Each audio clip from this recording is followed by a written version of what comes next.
Assalamualaikum warahmatullahi wabarakatuh. Di sini Ibu akan menjelaskan tentang hakikat proses terjadinya pencipta manusia. Manusia sendiri adalah makhluk Allah SWT yang paling sempurna, baik dilihat dari bentuk fisiknya ataupun potensinya. Tidak ada yang bisa menandingi manusia. Oleh karenanya, manusia berpotensi menjadi makhluk Allah SWT yang paling mulia di alam semesta ini. Ditinjau dari segi penciptanya, manusia telah melalui serangkaian proses yang sangat unik dan menakjubkan, jauh melebihi makhluk Allah Subhanahu wa Ta'ala yang lainnya. Hal ini sekaligus menunjukkan bahwa Allah Subhanahu wa Ta'ala adalah Zat yang Maha Besar dan Maha Kuasa. Sebagai makhluk yang paling sempurna, manusia berkedudukan jauh lebih tinggi dibandingkan dengan ciptaan Allah lainnya. Manusia mengembani misi agung sebagaimana yang dikehendaki oleh Allah Subhanahu wa Ta'ala, yaitu manusia menjadi khalifatul fil ard atau wakil Allah Subhanahu wa Ta'ala di muka bumi. Untuk memahaminya lebih lanjut, proses penciptaan manusia sendiri, mari kita cermati beberapa ayat Al-Quran yang menjelaskan proses penciptaan manusia, proses manusia setelah lahir, dan tugas serta tujuan manusia diciptakan, yaitu yang terdapat pada ayat-ayat dan surat, yang mana surat Al-Mu'minun ayat 12 dan 14, surat An-Nahl ayat 78, surat Al-Baqarah ayat 30 dan 32, surat Az-Zariyat ayat 56. Sebagaimana yang telah Ibu sebutkan tadi, pada surat Al-Mu'minun di sini dijelaskan bagaimana proses terjadinya manusia, yang mana arti dari ayat tersebut sendiri yaitu, dan sungguh kami telah menciptakan manusia dari saripati yang berasal dari tanah, kemudian kami menjadikannya air mani yang disimpan dalam tempat yang kokoh, yaitu rahim. Kemudian air mani itu kami jadikan sesuatu yang melekat, lalu sesuatu yang melekat itu kami jadikan segumpal daging, dan segumpal daging itu kami jadikan tulang belulang, lalu tulang belulang tersebut kami bungkus dengan daging, kemudian kami menjadikannya makhluk yang berbentuk lain. Maha suci Allah, pencipta yang paling baik. Dengan analisis ayat tersebut dapat dijelaskan, yang pertama, unsur pertamanya proses pertumbuhan di dalam rahim sendiri, kemudian menjadi makhluk yang sempurna dan siap lahir menjadi seorang anak manusia. Pada ayat 12 dijelaskan bahwa manusia diciptakan dari saripati yang berasal dari tanah. Selanjutnya yang pada ayat ke-13, dengan kekuasaan Allah, saripati yang berasal dari tanah tersebut dijadikan menjadi mutfah atau air mani, yang mana dalam ilmu biologi sendiri, mutfah atau air mani tersebut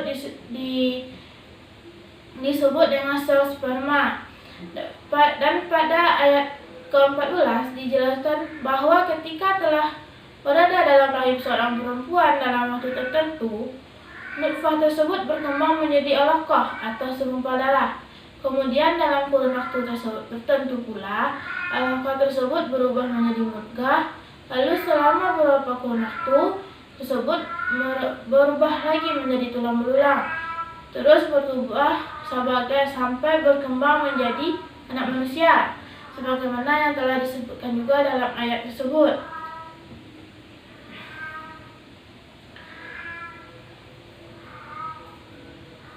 Sebagai penguat terhadap penjelasan tersebut, Rasulullah SAW menjelaskan dalam sebuah hadis, yang mana hadis tersebut berisi tentang sesungguhnya setiap kalian dikumpulkan dari mutfah atau sperma, kemudian menjadikan alaqah, selama waktu itu juga kemudian menjadi mudghah, selama waktu itu pula kemudian Allah mengutus malaikat untuk meniupkan roh kepadanya dan mencatat 4 perkara yang telah ditentukannya, yaitu rezeki, ajal, amal perbuatan, nasib sengsara atau bahagianya. Maka demi Allah yang tiada Tuhan selainnya, sesungguhnya ada seseorang di antara kalian yang beramal dengan amalan penghuni surga, sehingga tidak ada jarak antara dirinya dengan surga kecuali sehasta saja. Namun ketetapan Allah mendahuluinya, sehingga ia beramal dengan amalan ahli neraka, maka ia pun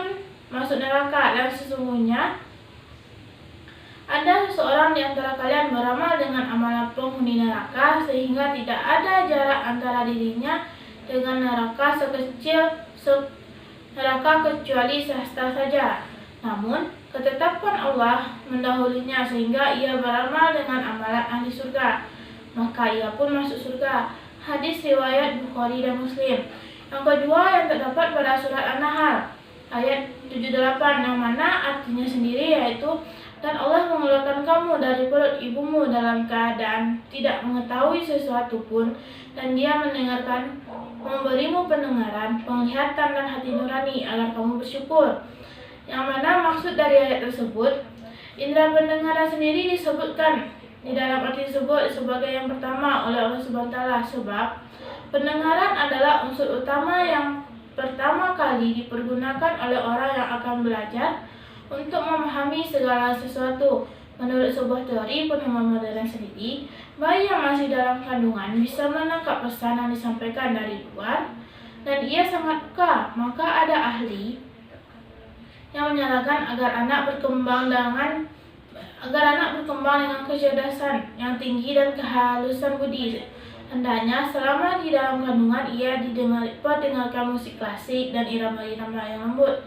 Tetapi kalau di dalam Islam sendiri, hendaknya bayi yang ada di dalam kandungan tersebut diperdengarkan ayat-ayat suci Al-Quran atau kalimah-kalimah thayyibah, karena diyakini bahwa sang bayi dapat menangkap pesan melalui pendengaran tersebut.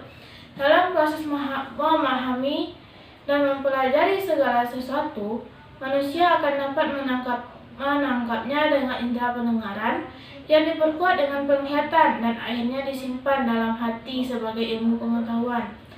Setelah mengetahui menyadari bahwa ketika lahir tidak satu pun yang bisa diketahui, kemudian atas kemurahan Allah yang telah memberikan indera pendengaran, penglihatan, dan hati akal pikiran, manusia bisa mengetahui segala sesuatu dalam kehidupannya. Kesadaran tersebut sudah seharusnya mendorong rasa bersyukur yang teramat besar kepada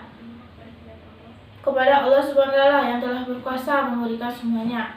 Selanjutnya dalam surah Al-Baqarah ayat 30 dan 32 dijelaskan dalam artinya yaitu, dan ingatlah ketika Tuhanmu berfirman kepada para malaikat, aku hendak menjadikan khalifah di bumi.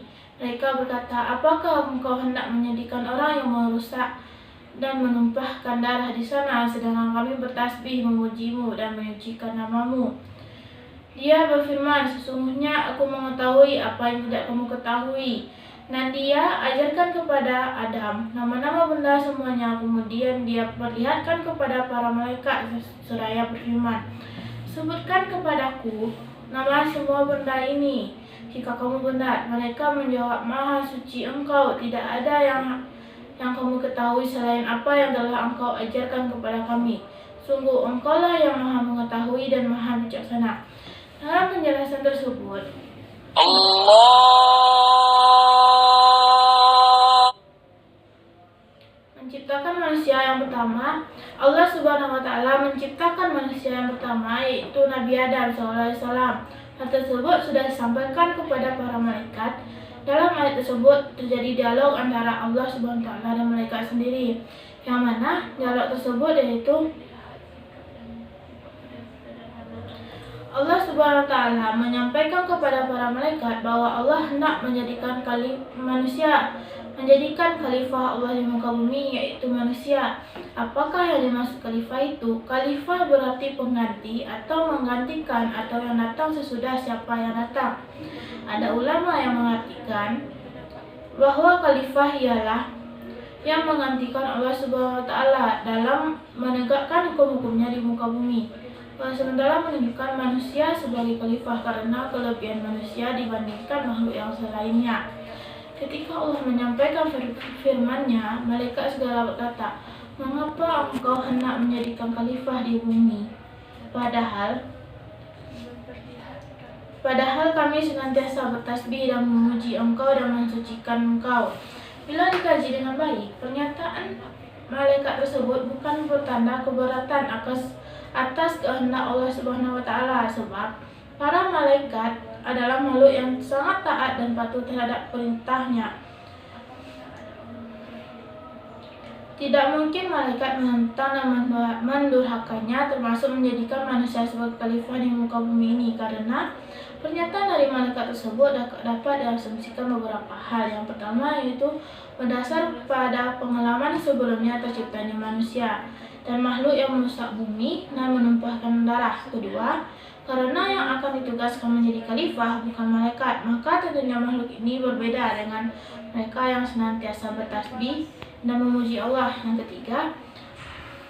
ketiga yaitu bisa juga karena penamaan Allah Subhanahu wa Ta'ala terhadap makhluk yang akan diciptakan dengan sebutan khalifah.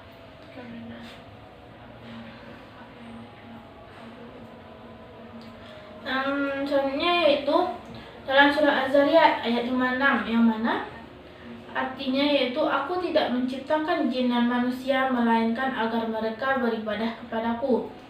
Yang mana ayat tersebut menegaskan bahwa tujuan dari penciptaan jin dan manusia adalah untuk beribadah kepadanya. Beribadah dalam arti menyembah, mengabdi, menghamba, tunduk, taat dan patuh terhadap segala yang dikehendakinya.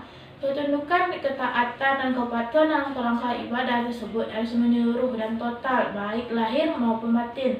Sebab tujuan dari ibadah adalah untuk mencari ridho Allah. Secara garis besar, ibadah dapat dibedahkan menjadi dua, yaitu ibadah mahdah, yakni ibadah yang ditetapkan ketentuannya, seperti sholat, puasa, zakat, haji. Dan yang kedua ibadah ghair mahdah, yakni ibadah yang belum ditetapkan ketentuannya secara khusus dalam pelaksanaannya sendiri. Sebagai contoh yaitu ibadah yang menyantuni fakir miskin, berbuat baik dan hal-hal dalam bentuk muamalah. Ibadah merupakan bukti rasa syukur manusia kepada Allah Subhanahu wa Ta'ala yang telah menciptakan manusia dengan sebaik-baik bentuk dan yang dengan kemurahannya. Dan ada juga hadis lainnya yang berkaitan dengan hak Allah kepada manusia, yaitu dan isi dalam hadis itu yaitu aku pernah naik kedelai yang bernama Ufat di belakang Nabi Muhammad. Kemudian beliau bertanya, Wahai Muaz, tahukah hak para hamba yang pasti dipenuhi oleh Allah? Aku menjawab, Allah dan Rasulnya lebih mengetahuinya. Beliau bersabda, hak Allah yang wajib dipenuhi oleh para hambanya ialah mereka hanya beribadah kepadanya dan tidak mempersekutukannya dengan sesuatu pun.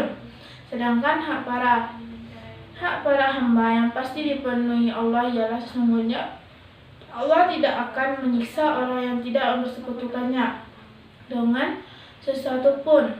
Aku bertanya, Wahai Rasulullah, tidak perlukah aku menyampaikan kabar gembira ini kepada orang-orang? Beliau menjawab, janganlah kau sampaikan kabar gembira ini kepada mereka sehingga mereka akan bersikap menyadarkan diri kepada hal ini dan tidak beramal soleh. Nah, sekian penjelasan terhadap terjadinya proses penciptaan manusia tersebut. Di sini dapat kita simpulkan bahwa manusia mulai terciptanya dari saripati yang berasal dari tanah, kemudian dibentuk menjadi segumpal daging, dan segumpal daging tersebut segumpal darah, dan segumpal darah tersebut berubah menjadi segumpal daging, sehingga dari segumpal daging berubah menjadi tulang belulang, dan tulang belulang tersebut ditutupi oleh daging. Kemudian dengan beberapa waktu